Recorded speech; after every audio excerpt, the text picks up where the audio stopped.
I've been thinking about something. You guys know how I feel about rods and reels, but I've said it before, there's always an advantage in having a fishing rod.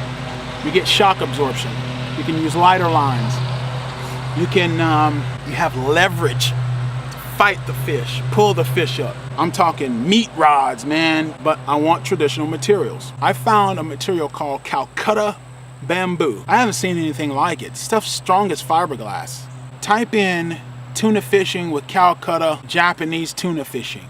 You'll see these guys with these long 30-foot poles that's made out of Calcutta bamboo tuna fishing, and they're literally have a line that sits down in the water, and they've chummed the fish up, and they're sort of trolling along, and they'll hook a tuna, and they will literally pry the tuna out of the water, flip it up over the boat, into the boat, and flip it off, and it'll come off the hook, and they'll just put it right back down and catch another one.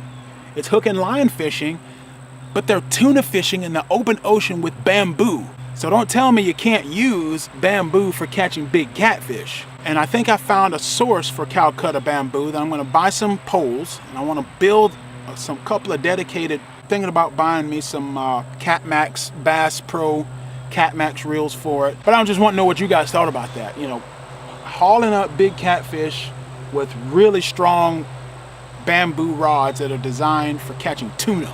While I have my jugs out, I can be drifting for some catfish, as well as have my cane poles out. Because we're building this boat, it's going to be 16 foot. Why not take advantage of it and put some rod holders in it? You probably will see a lot of martial artists use them for making fighting sticks with them. You know, comment below. You know, see what you think about it. Think it's cool, think it's stupid, think it, you know, whatever. Just talk about it. I'm just trying to drum up a conversation. Getting a little warm. I'm going inside because I got more orders to get out.